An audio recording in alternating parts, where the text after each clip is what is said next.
오늘 예레미야 28장 말씀으로 우리 가운데 오신 하나님 말씀의 은혜가 우리 안에 넘치기를 원합니다. 사람은 참 간사하죠. 지금 당장 목이 마르면 10가지 재앙으로 출애굽 시켜주신 하나님의 은혜는 잊어버리죠.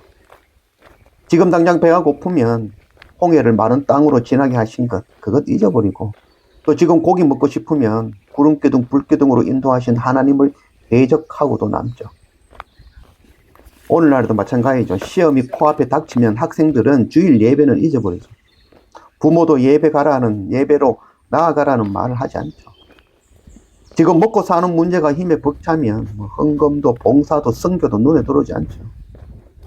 사람들은 지금 나의 상황, 우선 눈에 보이고 귀에 들리는 것, 이런 것들이 하나님의 말씀보다, 십자가 은혜보다 우선 되어지는 거죠. 그러나 은혜를 잊어버리는 자는 심판을 피하지 못할 것입니다.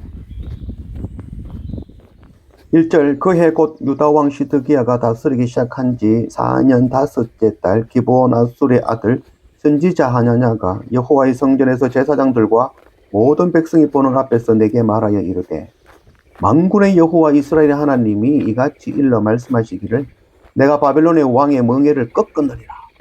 내가 바벨론의 왕 느부갓네살이 이곳에서 빼앗아 바벨론으로 옮겨간 여호와의 성전 모든 기구를 2년 안에 다시 이곳으로 되돌려 오리라. 내가 또 유다의 왕 여호야김의 아들 여고니야와 바벨론으로 간 유다 모든 포로를 다시 이곳으로 돌아오게 하리니 이는 내가 바벨론의 왕의 멍에를 꺾을 것입니다. 여호와의 말씀이니라 하니라. 지금 유다 이 예루살렘은 2차 바벨론의 침공을 당한 상황이죠. 1차는 바로 여호야김 왕 때에 1차 침공을 당하여 여호야김 왕은 붙잡혀가고 많은 백성들이 포로로 잡혀가고 왕궁의 모든 기물들, 성전의 기물들을 빼앗겨갔죠. 그리고 그 다음 왕이 바로 여호야긴 왕이죠. 이때도 동일하게 2차 침공에 의해서 많은 포로와 성전 기물을 빼앗겼죠. 그때에도 예레미야는 계속해서 회개치 않고 하나님께 돌이키지 않으면은 이제는 정말 완전히 멸망할 것이라고 선포하였던 것이죠. 그때 등장한 선지자가 바로 하냐냐, 이 거짓 선지자죠. 그가 일어나서 반대되는 이야기를 하죠. 자, 이제 더 이상 바벨론 침공은 없을 것이다. 그동안 2차 바벨론 침공에 의해서 빼앗겼던 모든 성전 기물들이 돌아오고 그때 잡혀간 여호야긴 왕도 다시 돌아올 것이다. 이 모든 일이 2년 아래 전부 다 이루어질 것이다 라고 선포한 것이죠. 이 하냐냐라는 이름은 성경에 한 13명 정도 나오는데 오늘 여기에 나오는 하냐냐는 바로 거짓 선지자 하냐냐인 것이죠. 두 선지자가 하나님의 말씀이라고 하나님의 이름으로 선포하고 있죠. 지금은 우리가 그 결과를 알고 있으니까 이 예레미야가 참 하나님의 말씀을 전했고 이 하냐냐는 거짓말, 거짓 선지자라는 것을 우리는 알고 있지만 만일 지금 우리가 그 현장에 있다면 정말 예레미야가 참인지 하냐냐가 참인지를 구별을 낼 수 있을까요? 오늘날 누군가 나타나서 대한민국이 곧 멸망할 것이다. 회개하라. 그 말을 들어낼 수 있을까요? 아니면 우리나라가 정말 선진국에 도달해서 부강한 나라가 될 것이다. 이 어느 말에 우리가 귀를 기울일 수 있을까요? 이 참 쉽지 않은 일이죠. 만일 제가 그곳에 있다면 어떤 면에 있어서는 이 거짓 선지자 하냐냐의 말에 오히려 더 혹했을 수 있겠다라는 그런 생각이 듭니다. 이 오늘날 여러 매체에서 막 하나님의 말씀이라고 쏟아지고 있죠. 그 가운데 우리는 무엇이 정말 하나님의 말씀인지를 분별할 수 있어야 됩니다. 거짓을 전하는 자는 반드시 심판을 받습니다. 그리고 그 거짓에 속는 자도 함께 심판을 피하지 못한다는 것, 이것 반드시 우리가 깨달아야 되는 것입니다. 이단들은 반드시 심판받죠. 그러나 그 이단에 빠져서 함께 이단에 동조한 자들도 심판을 피하지 못하는 것이죠. 결국 유다 마지막의 왕이었던 그 시드기야 왕은 이 거짓 선지자의 말을 듣죠. 그리고는 바벨론과 대적하는 거죠. 하나님께서 우리나라를, 우리 이스라엘 예루살렘을 지켜주신다 하셨다. 그와 대적하다가 결국 BC 586년 바벨론의 그 3차 침공에 의해서 성전도 완전히 불타버리고 성벽도 돌 하나도 돌 위에 남지 않고 완전히 멸망하고 말았죠. 우리가 이 날마다 말씀과 예배를 통하여 참과 거짓, 하나님의 말씀을 분별하는 그런 영이 우리 안에 부어지기를 원합니다. 15절 선지자 예레미야가 선지자 하나냐에게 이르되 하나냐여 들으라.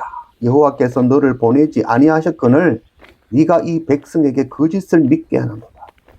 그러므로 여호와께서 이와 같이 말씀하시되 내가 너를 지면에서 제하리니 네가 여호와께 패역한 말을 하였습니다. 네가 금년에 죽으리라 하셨느니라 하더니 선지자 하나냐가 그 해 7째 달에 죽었더라. 이 오늘날 이 한국 교회는 이 성도들에게 달콤한 말씀으로 양육하고 있죠. 그래서 이제는 뭐 거친 음식 그거 먹지 못하죠. 고난과 십자가를 거부하죠. 이제는 귀에 달고 입에 단 것, 눈에 즐거운 것, 귀에 신나는 것 그것에 만족하게 되어진 것이 그것이 익숙해져 버린 것이죠. 금요철야에 기도하러 나오는 많은 성도들이 있죠. 그 성도들을 향하여서 오늘 이곳에 오신 모든 성도들의 그 마음의 소원과 기도가 모두 응답되기를 간절히 소원합니다. 간절히 축원합니다. 라고 목사님이 선포하면 모든 성도는 할렐루야 아멘 아멘으로 화답하죠. 그거 하려고 성도들 나오는 것이죠. 그러나 그 금요철야에 나오는 그 성도들의 그 기도는 소원은 다른 사람들은 시험에 떨어져도 내 아이는 합격하기를 원하는 게 그게 기도 아닌가요?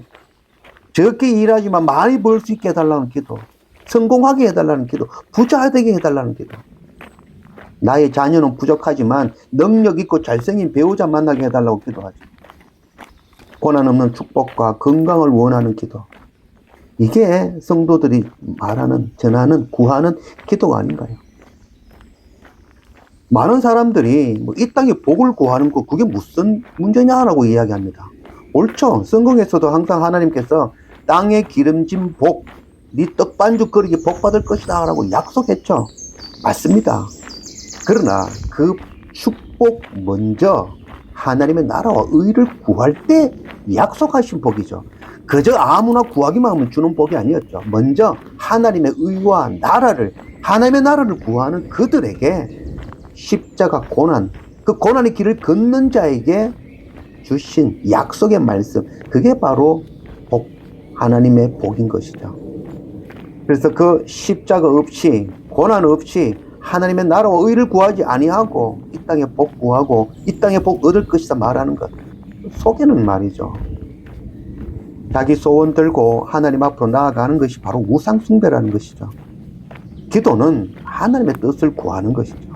먼저 하나님의 나라와 의를 구하는 것, 그것이 기도인 것이죠. 하나냐의 거짓 선포에도 예레미야는 그저 자기의 길을 묵묵히 걸어가는 것이죠.